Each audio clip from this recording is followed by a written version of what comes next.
Hi. Welcome to Someone Else's Movie, the original podcast where an actor, writer, director, or nebulous industry figure gives a little love to a movie they didn't make. I'm Norm Wilner. I'm a critic, consultant, and programmer based in Toronto, and this is the other thing I do. My guests this week are Hough Hobbs and Leela Varghese, two very talented and very silly Australian filmmakers whose first feature, the animated sci-fi adventure Lesbian Space Princess, stars Shabana Aziz from The Pit as Syra, Princess of Clitopolis, who must put her insecurities aside and come to the rescue of her ex-partner Kiki when Kiki's kidnapped by the straight white Malians. It's not a subtle movie, but it is funny, with Emma and Leela creating a bright, colorful odyssey for their hero filled with outsized characters and goofy situations and at least one queer dance club.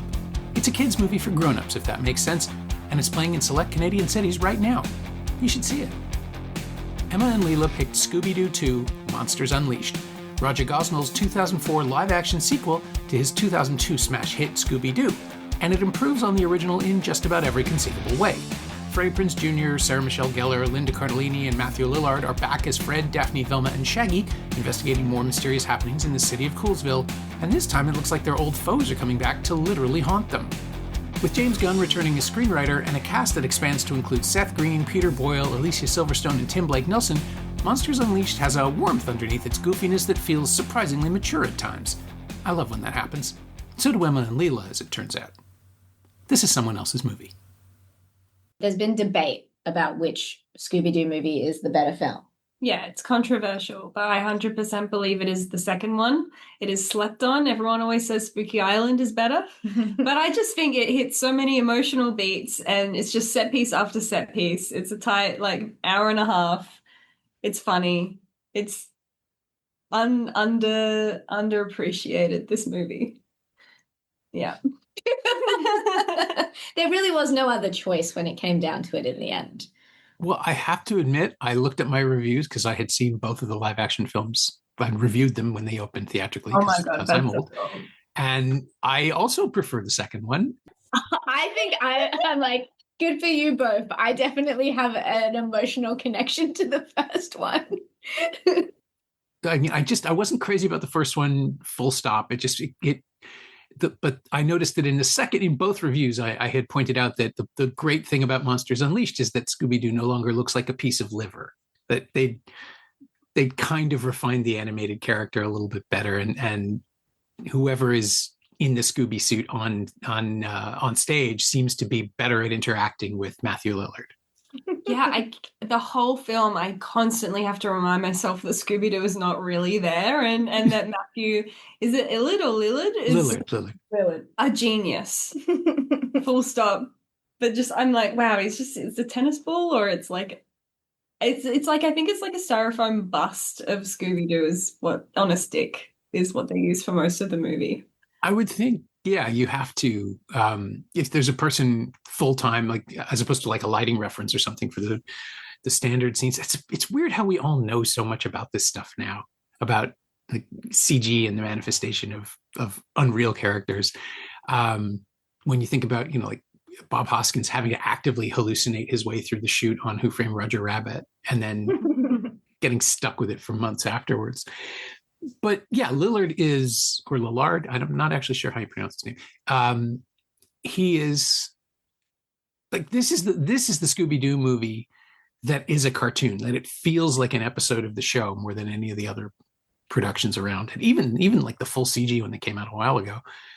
Yeah, we were just admiring also the choice that was made vocally for his performance. Because you were saying that you felt like it was the perfect in-between. Yeah, it doesn't feel like he's trying to be Shaggy. It feels like he created his own Shaggy, and the way that he talks is amazing, and how he ends sentences kind of like this. It's really yeah, it's and I remember just watching the film as a kid and just finding his performance just so charming and so sweet. He's just a lovable goofball. But everyone, I feel does that for all of their characters as well. True. Velma, yeah, Daphne, Fred, they're all doing their own thing. Yeah, this is the one where the characters do seem to have some tiny level of an inner life, an internal awareness. Because the first film felt to me that again, sorry, and I'll get back to this point too, because it feels it's crucial to me. I am considerably older than the two of you, and I have interacted with these things as an adult. I grew up on the cartoon, which was more or less happening when I was a kid in the 70s. It was contemporaneous to my childhood. And I'm not going to be the person who says, well, that's not Fred. That's not my Fred or my Daphne or my Velma. The casting is pretty much brilliant, honestly. The young actors they cast at the time to play these roles are fun, young, enthusiastic. They clearly have a connection to the material in the same way that they're enjoying playing around in this silliness of it all. And Linda Cardellini, somehow as Velma manages to be hinting at like the queer future of the character, but also playing her straight, like confused and about her own impulses, especially in this film where she meets the Velma fans who are absolutely into her. Emma like nudged me because she was like, I don't know if you just clocked that moment that just happened, and we had to go back and watch it. And I was like, oh my God. I'm like, they're all lesbians. Yeah. They knew. Oh, that's exactly why we chose the film. It's like it's a queer film, and I love like Seth Green's tradition of dating like future lesbian characters as well. Yeah, it's all of a piece, right? Like it feels more 2004 than anything else that any of them made, right? Because Cardellini's coming out of these dramas and Freaks and Geeks and all the stuff that would make her the actor she is, and I think Buffy had just finished, right, when they made the second one, or she was maybe still shooting it, but they're on each other's tails, Buffy and Scooby-Doo too. And Geller is almost like the Buffy bot as Daphne a few times in her line readings, where she just sort of puts that little spin of it's not quite sarcasm, but bewilderment, and then gets to show us that Daphne is sometimes the smartest person in the room, which is something that the first film didn't really give her any chance to do. But there is that little moment where she sort of relishes the chance to do a fight scene and jumps headlong in, grabs the sword and starts swinging it at the Black Knight ghost. And all of it is tangled up in these one-dimensional concept characters, right? Like there was nobody cared when they were making the animated series that any of these characters had an inner life. They reset every half hour and went on to the next mystery. And just giving them a sense of history and that little flashback to when they were kids. And it's adorable. And it's so like, of course, James Gunn wrote this, but at the same time, it is the least James Gunn thing you can imagine. Yeah, truly. I was in shock. I actually didn't realize that he wrote it. And so that was like really interesting when we were rewatching it now as adults. Yeah, like the last time I saw this movie, the previous film I'd seen was The New Superman. And then it was like written by James Gunn, and I was like, oh my God. And let that be a beautiful thing what a beautiful thing about your film career, to know that you can kind of start somewhere and end up somewhere else. It's really nice.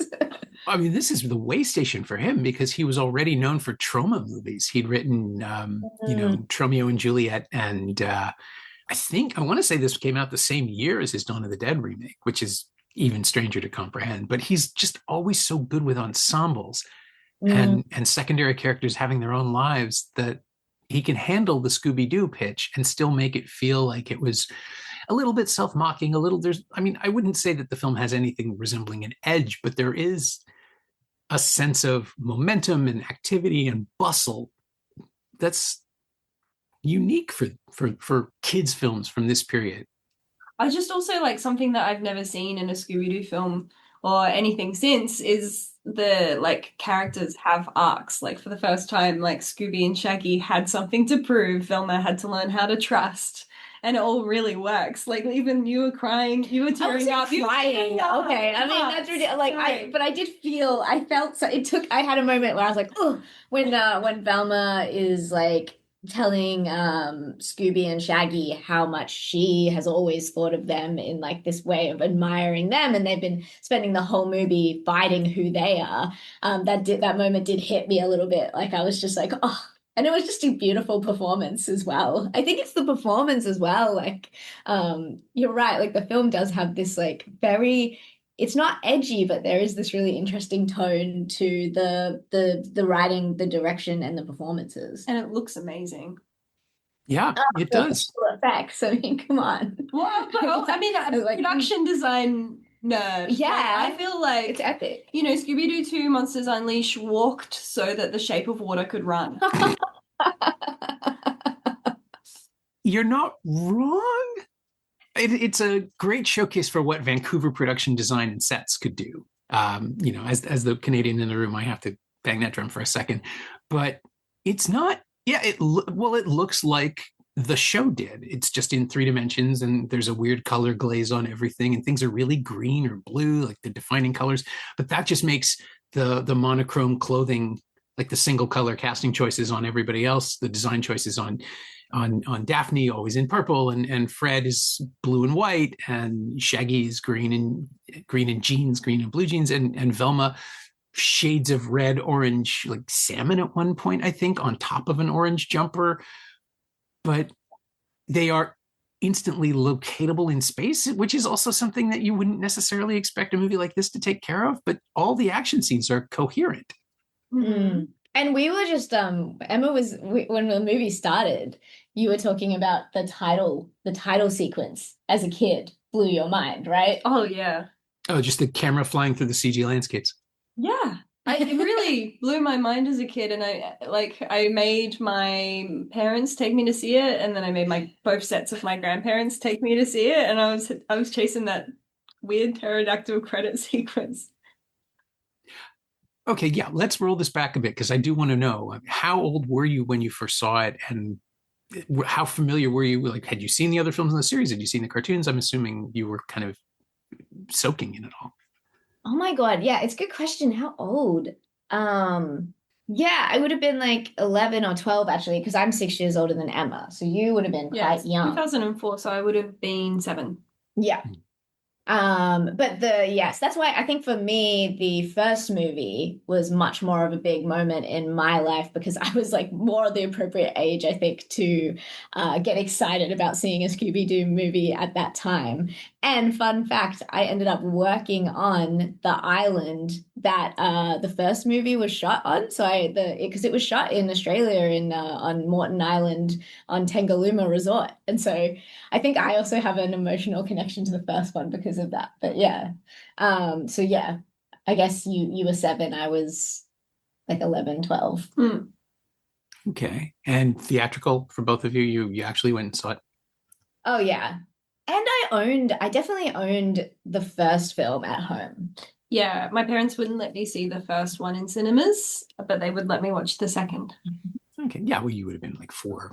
That's reasonable, protecting you from the scary monsters. Oh, but Scooby-Doo was like, I was beyond obsessed. I wanted to be Scooby-Doo as a child.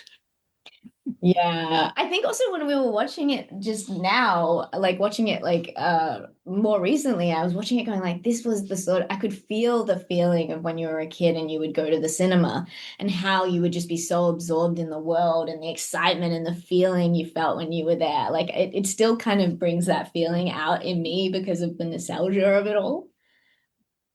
Yeah, I mean, I remember being little and being overwhelmed by the imagery, and you know, we had I grew up in the 70s with much phonier stuff, and then Star Wars came along and just kind of blew it all away and ushered in this new era of spectacle for movies that I could go see, as opposed to, you know, like the stuff that was out there for the adults. And the Scooby-Doo cartoons were always on, like always on somewhere, to the point where, you know, when the theme song kicks in, that's the nostalgic yank right back to the past for me. And the fact that, yeah, Matthew Lillard is so close to Casey Kasem, who was a famous radio DJ and television countdown host in North America. And yet somehow as a kid, even though I was watching Casey Kasem all the time, I never connected the two. That just the realities were separate for me. But Lillard has the same relationship, I think, which is why he wants to make it slightly different. Like Shaggy, the Shaggy of Scooby-Doo 2 is slightly different. He's more breathless. He's actually found a way to give a performance within the impersonation, as opposed to just doing the squeaks and the beats of the voice.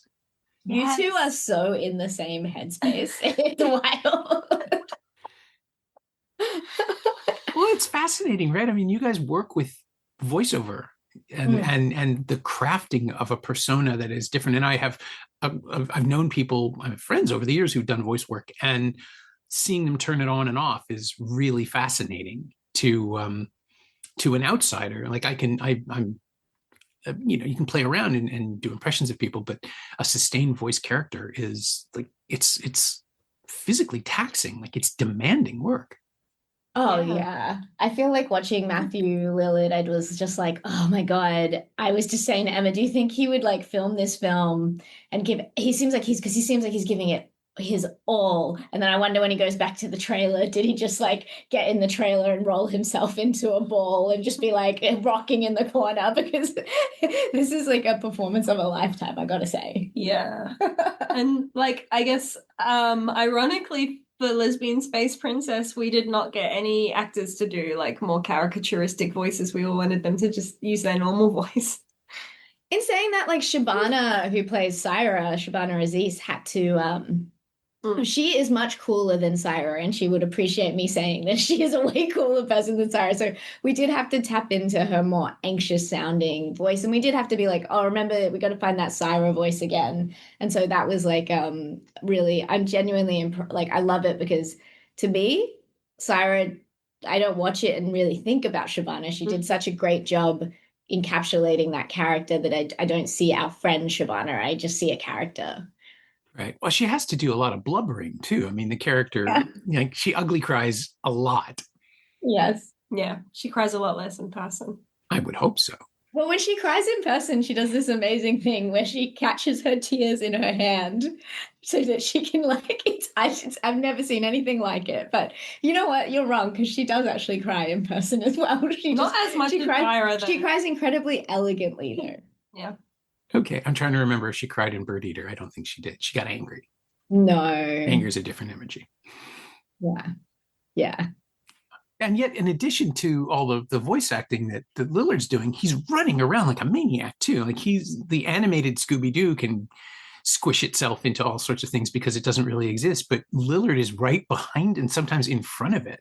Yeah, and also he's incredibly conscious of where Scooby-Doo is as well. It's like you never see him on top of the dog ever in a way that is awkward. And that's why, I keep having to remind myself. There isn't a dog there. There's not. There's a shot where they get into like a mine shaft, and it's like Shaggy helps Scooby get up over and then gets himself onto the gate and then onto the correct side of the thing. And then also he's the only character in that movie that is always, he's patting Scooby whenever he can. And so there's this, it's just like a 5-dimensional performance.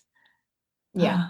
Yeah. It's what they say about the Muppets, that any actor who ever worked with the Muppets, there's a story about John Cleese doing a scene on the Muppet Show, and then when it was over and they called cut, Cleese patted Kermit on the head and said, "Good job." Like, you just, I have met Kermit and Piggy, quote unquote, and interviewed them in the weirdest situations of my career. But you see instantly that everybody in the room just clicks in. And I've seen other puppets around and props and things. And when you're sitting in a booth with Steve Whitmire, who's the Kermit puppeteer, you don't talk to Whitmire. You know the voice is coming from like 3 feet wrong. It's like it's not in the right place, but you're talking to the Kermit puppet. And when it was Piggy, I saw an entire room of people, some older than me, some a little younger, just lose their minds that Miss Piggy was glaring at them and explaining. Somebody asked, and thank Christ it wasn't me, it said, the plot of this new Muppet movie is about you and Kermit reconciling, but we saw you get married in The Muppets Take Manhattan. So what do you mean that there's anything to rebuild? We know you're living happily ever after. And Piggy just, the puppeteer, like, these people are incredibly fast, but Piggy's answer was, that was a movie, don't you? I was acting. And the whole room just kind of blushed for this poor person who'd asked the wrong question. Oh my gosh, this is such a cool brag. I'm like, we'll have to leave this interview now. That is very cool that you got to interview them. Oh my gosh. Yes, so That is like, wow. you're now 2 degrees of separation from Kermit and Piggy. I know, and that's what we're going to put on our Instagram bio. Yes, oh my God. It is the weirdest humble brag I have. It's great. But it gave me an opportunity too to see the dynamics, right? Like the disappearing, the thing that Lillard is doing, the thing that Bob Hoskins does in Roger Rabbit, where you can physically share space with something that isn't there. And it's something I don't think you can teach it, because we've all seen the bad version of that. Like we've seen actors not be 100% comfortable, and and everybody else is doing it too. Prinz and Geller and Cardellini are all acting with Scooby-Doo. They're just not spending that much time with him. So maybe they're taking their cues from Lillard. But it's watching it again, it was really like, this is a movie made 20 years ago, and a lot of the tech is supposedly developed and it's changed. And even like, Gunn is using human stand-ins for all sorts of his characters now. But he somehow knew how to write Scooby as a member of a group and make him coherent. And everybody forgets, he's a talking dog. None of the other dogs, Scrappy doesn't count. None of the other dogs can talk in that reality, but he has to contribute. And he's not just agreeing with Shaggy. He has ideas of his own. And this movie has that scene where he just goes off and does a big dance number because he wants to. And somehow it's... And this gets into an interesting theory that Emma has about movies. I say every good movie has a dance sequence. Okay, go on. Well, every time I watch a movie and I'm like, yeah, this is good. This is good. And then they start breaking into dance and I'm like, yeah, this is brilliant. Yeah, we wish, we didn't get to do it with Lesbian Space Princess because of the budget, but we are very aware that in every movie we make, we need to put a dance sequence in the film. Well, there's Blade's Club, right? That counts.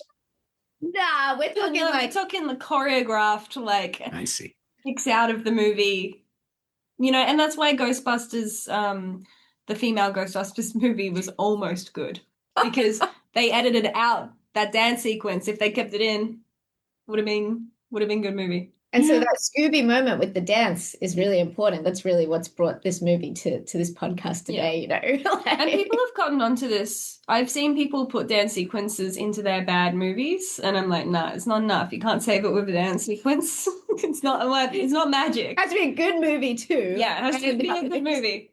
A dance sequence. I'm just trying to think of where you'd put it in Die Hard. I don't know why, but that's the thing that popped into my head. Maybe action movies, in a way, they kind of have choreography to them, that maybe the spirit of this, it still feels like you get that out of it. Yeah. I mean, in Shaun of the Dead, it's like there's that almost kind of dance sequence, like Don't Stop Me Now. Yes. That counts. Yeah. And the opening scene even has the zombies marching in lockstep in the title sequence. So you're good there. And I'm realizing the reason I'm thinking Die Hard is because Alexander Godunov, who plays Carl, the blonde henchman, was a ballet dancer and uses his legs when he's fighting in the end. So that's technically, and yeah, I guess action movies are the new musical anyway, because they have set pieces where, it's no longer enough for dialogue to do the job. You have to elevate and explode into some new form. Okay, sold. You may have something here. We're going to go back to uni and write a PhD about the dance sequences in good movies. Yeah. Elevations. Yes. That's what's next.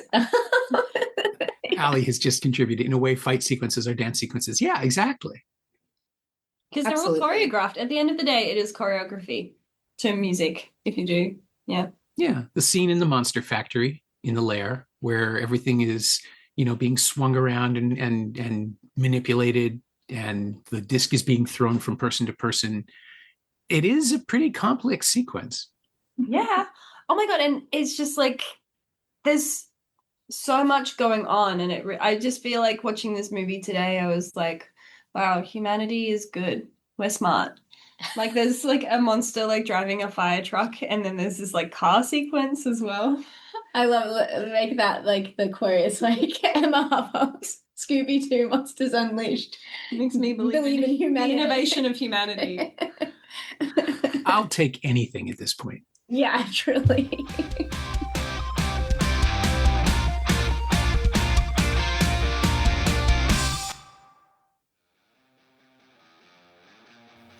Hey, it's Norm, interrupting my own show to bring you up to speed on Shiny Things, my newsletter about physical media, culture, and the odd streaming project. Last week, I wrote about Imprint's box set of Ang Lee's Father Knows Best trilogy, and the new 4K editions of Catch-22 and One Flew Over the Cuckoo's Nest from Shout Studios and Warner, respectively. Sign up for a 14-day free trial at shiny-things.ghost.io, or find a link at the Semcast Blue Sky account. You like reading about movies? I like writing about them. Come check it out. This is going to sound weird, but the elasticity of the concept and the stunt casting, I guess it's stunt casting, of Peter Boyle and Tim Blake Nelson, who are, serious actors. Tim Blake Nelson had made The Gray Zone a couple of years before that. It's a concentration camp drama, and it's tremendously powerful. And I can absolutely see why he would run to something like this, to just be silly for a week in Vancouver and not have to think or feel. And just build the character out of the accent and the hair and somehow share a body with Alicia Silverstone, which is also its own weird little joke. Yeah.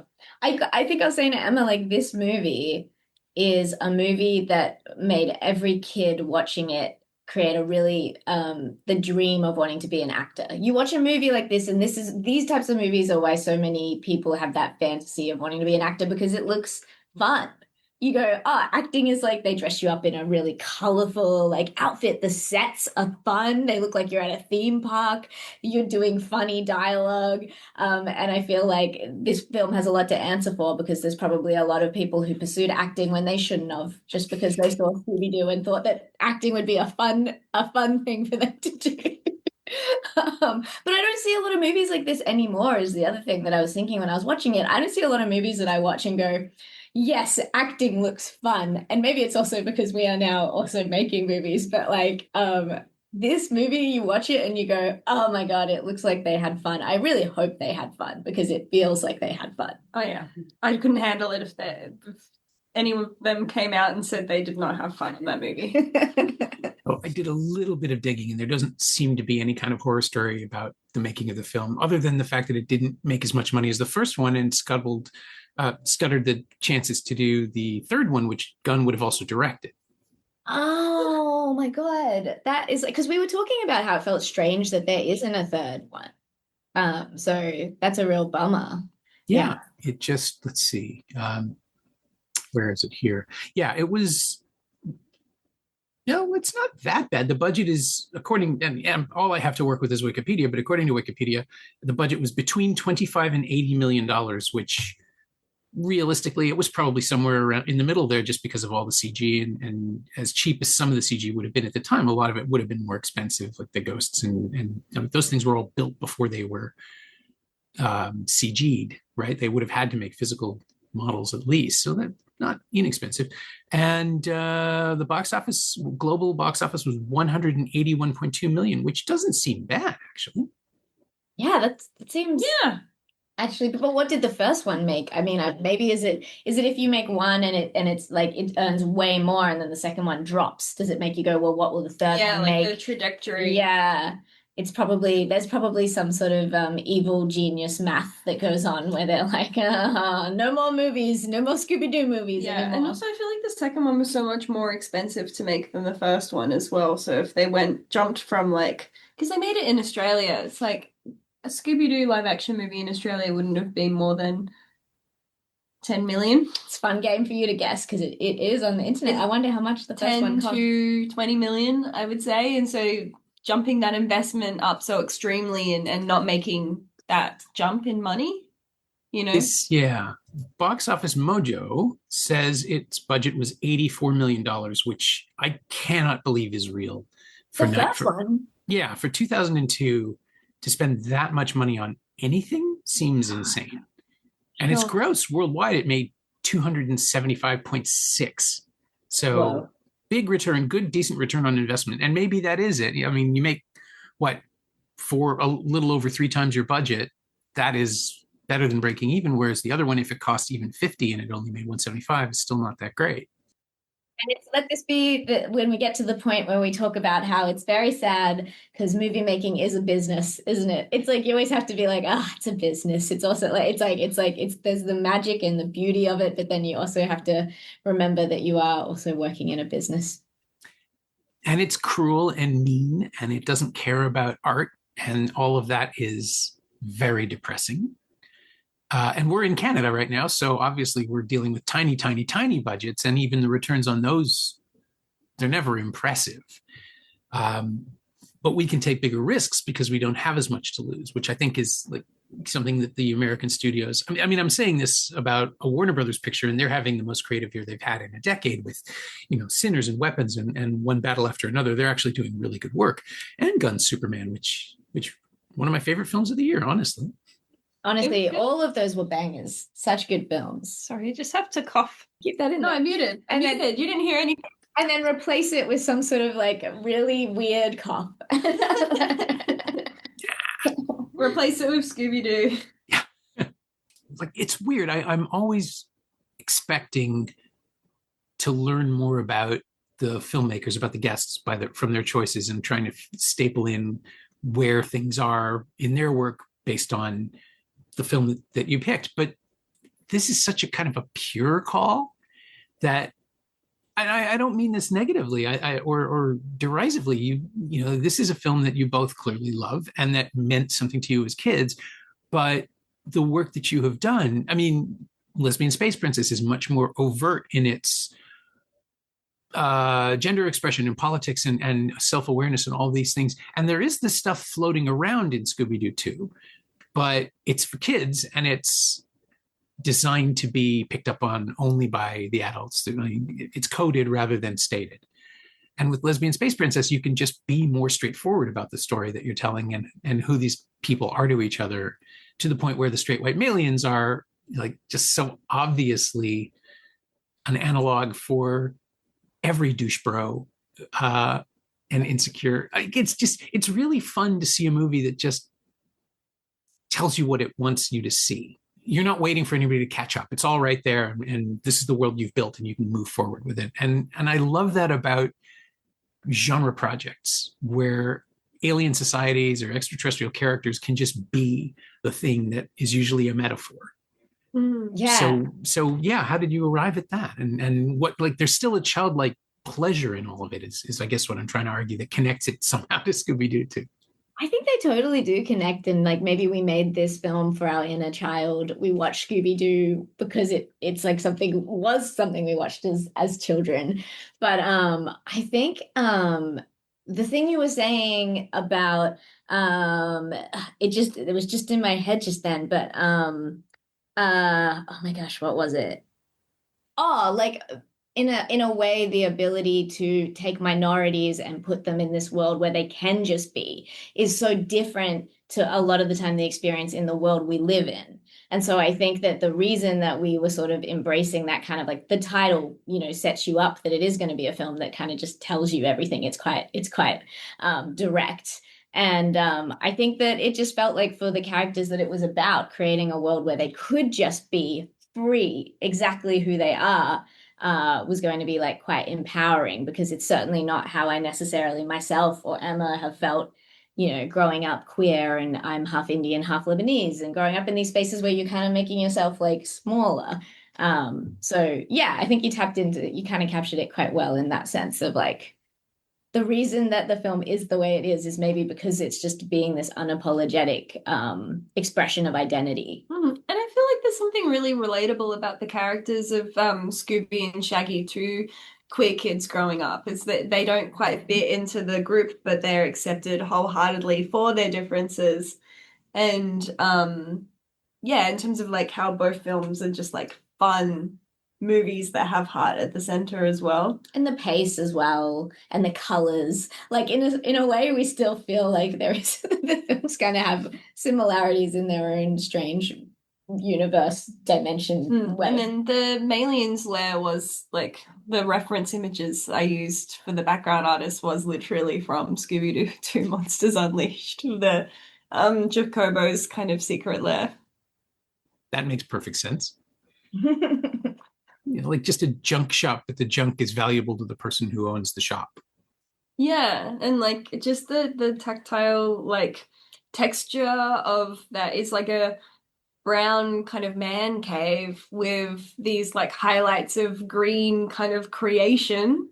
It's because yeah, it's a deeply personal space and a safe space for the aliens. And it actually wasn't the only environment that Scooby-Doo was a reference, because Scooby-Doo was also a reference for the moon when we were trying to create that kind of cloudy, spooky kind of feel. That was one of the visual references that was also given. And so I guess Scooby-Doo popped up as like a reference a few times when visually thinking about the film.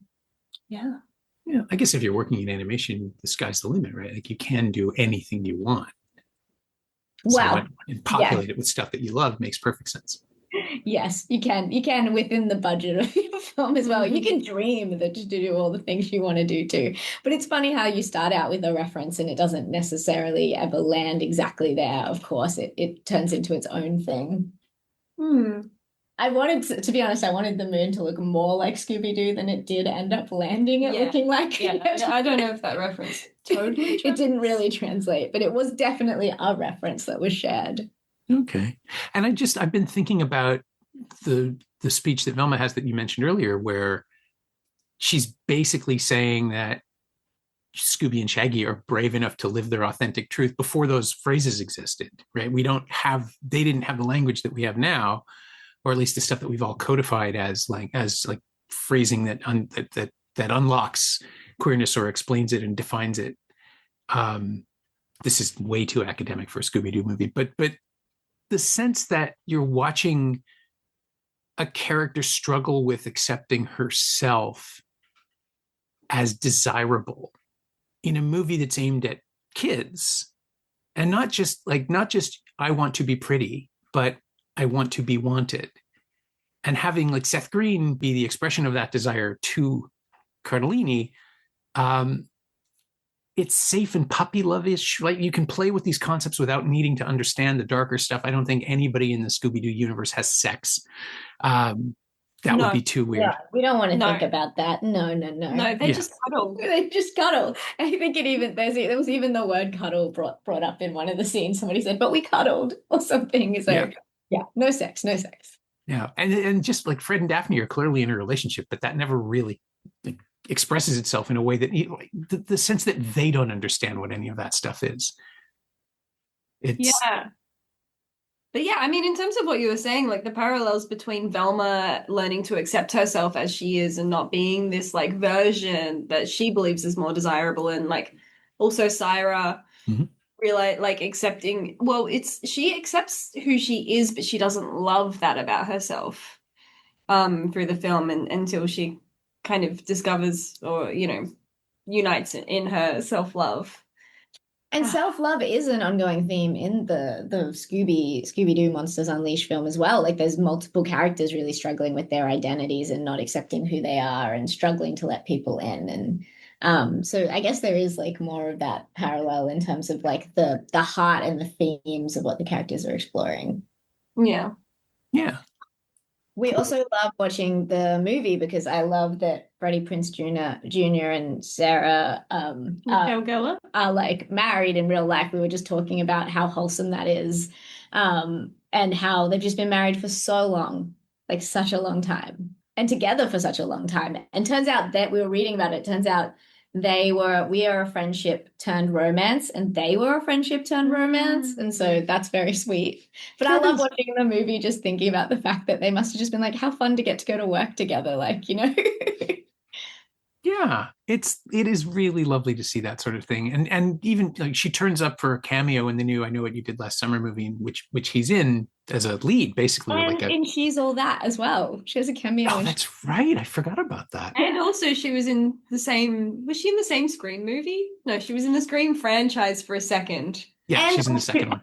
And Matthew Lillard is in She's All That too. So but they must all have just known each other. Like surely like everyone was just like friends. I want that to be true. I mean, that whole Miramax Mixmaster that happened in the 90s where they would the Weinsteins would buy indie films and then cast the actors in 10 other movies as part of the deal. And they all kind of looked the same. She's All That's and the Down to Yous and everything else. I think the people who weren't horribly abused were probably, clung together and hung on for dear life to get through the meat grinder of it. And we've got good movies out of it, but it's one of those things with Miramax. Nobody has reckoned with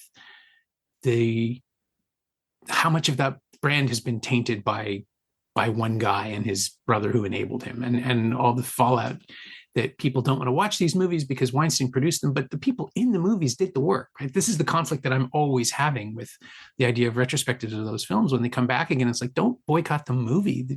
Every other person in it is trying, is working to make something memorable and fun. And I'm really glad that there are no awful stories about, Raja Gosnell or James Gunn to taint the Scooby-Doo movies for the kids who grew up on them, because people should, regardless of quality, the stuff you see as a kid is meaningful to you, and people should be able to hang on to that stuff. This is weirdly personal now for me. No, I know what you mean. I think it's like things that you see as a kid, like sometimes the fantasy of like that world and that life and like what it would be like making that film, or the actors having fun on that film, is also an important part of the experience of being a kid and going and seeing those films. And so yeah, it's you never want that to get taken away. You never want it to be tainted.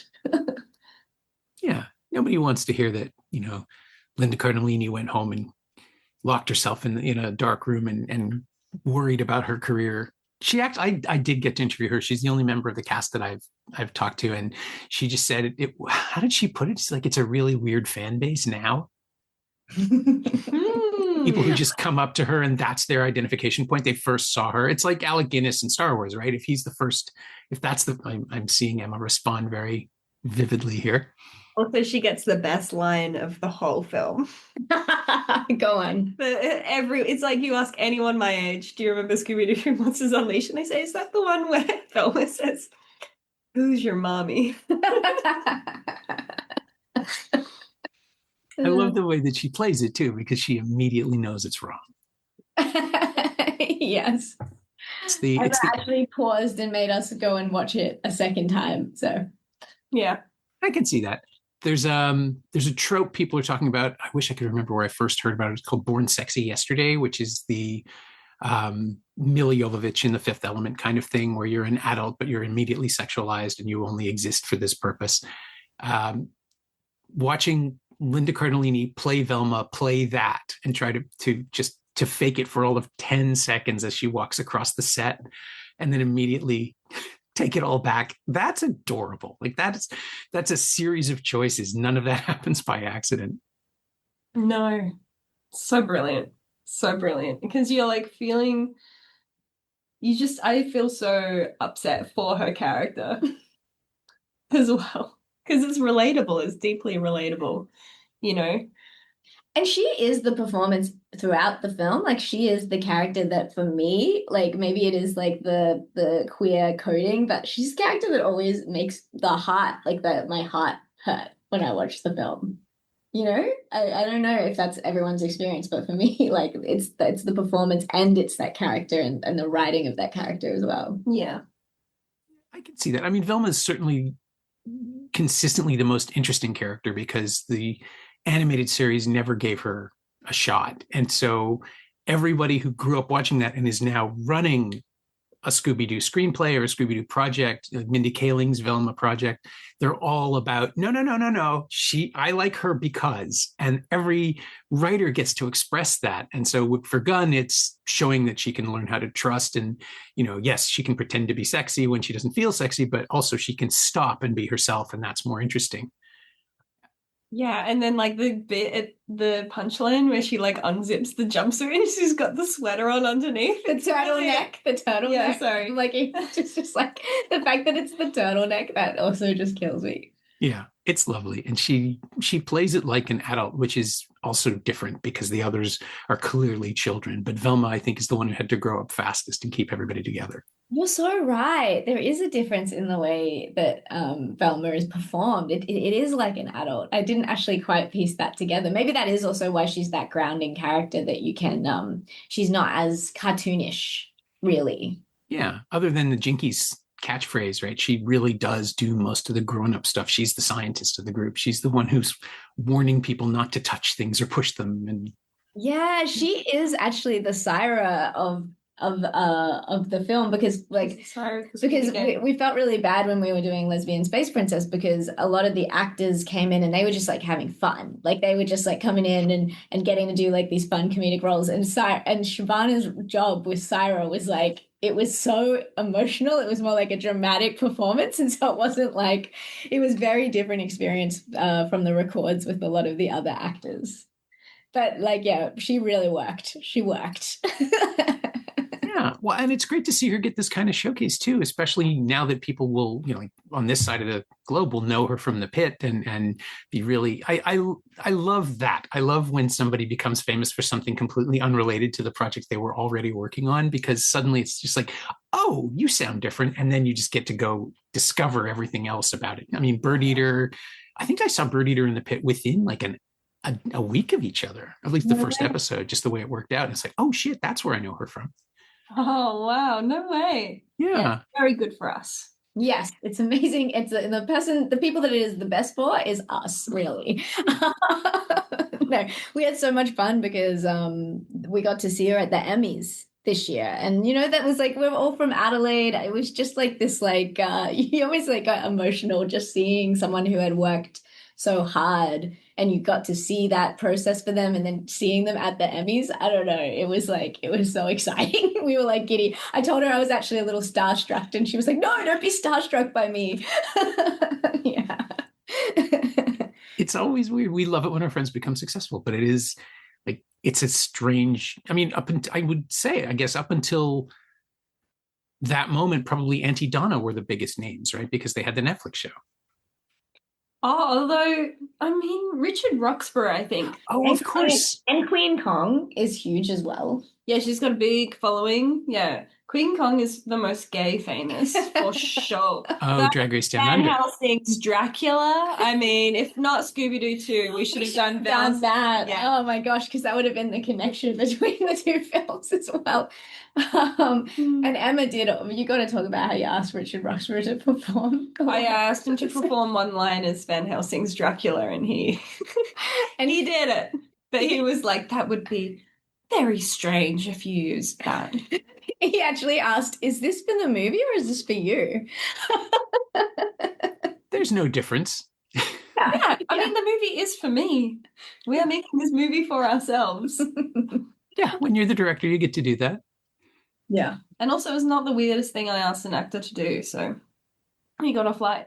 It was not. Emma famously was just giving quite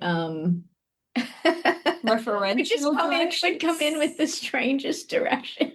Yeah, I asked someone to perform a line as if they were Dobby receiving a sock for the first time. That's a universal language. Yeah, it's great. I just sometimes you just say something and I feel like, what? But you got it, whatever you got to do to get that actor to where you got to get them to, Yeah, I mean, it worked. Good for you. Yeah. I usually wrap the podcast by asking people what, if anything, of the film they chose that they brought into their own work, but we kind of talked about it. Is there anything else you're working on that has a spark of this sort of thing? Or what is next for you? I would love to write a good mystery movie. It's so sweet that she says that because that is absolutely not what we're working on. No. But she would love to write a good mystery movie, but it's not one day. But we would love to write a good mystery movie. We would love to write a good horror movie. I think we would just love to write a good any movie of any genre. But what we are working on is we have another animated feature that we're cooking up together. It's very early stages. Yeah, but it's like lesbians and fantasy. Same way we have lesbians in space. It's, we'll just conquer one genre at a time. in the animation world. And it might involve witches. I keep saying that. I don't know if you want me to say witches. He Doesn't want me to say witches, but I say it. I've said it in a lot of interviews. It might involve witches. And then also we have some live action features we're writing together as well. And then I'm also working on a live action lo-fi sci-fi film at the moment too. So yeah. Lo-fi sci-fi is having such a moment right now. It's so great. It is. I hope it stays for as long as it takes. It's never gonna die. Yeah. There'll always be filmmakers that are broke. Yeah. My thanks to Emma Hough Hobbs and Leela Varghese, whose new movie Lesbian Space Princess is in theaters right now in Toronto, Montreal, Halifax, and Edmonton. Check Cineplex.com for showtimes. Thanks also to Ali Lemaire-Shedden. She knows what she did. You can find Emma and Leela on Instagram at eHobbs and Leela Varghese, EHOBBS, and LEELAVARGOOSE. And you can find Scooby-Doo 2 Monsters Unleashed on Blu-ray and DVD from Warner Bros. Discovery Home Entertainment. It's also streaming on Crave in Canada and available to rent or buy on various VOD services across North America. You can find me on Blue Sky at Norm Wilner, and you can find this podcast there at Semcast, SEMcast, and on the web at someoneelsesmovie.com. The first year of the show is still available for just $20 at payhip.com/semcast. That's the first 52 episodes of Someone Else's Movie, 41 of which aren't currently available anywhere else. And check out my newsletter, Shiny Things, at shiny-things.ghost.io. I think you'll enjoy it. Our theme song is by The Last Year. If you like it or the show in general, please say so. Leave a review wherever you've been listening. Every little bit helps. It truly does. And check out the other shows on the Frequency Podcast Network while you're doing that. Stay safe, watch movies, get all the boosters. I'll see you next week.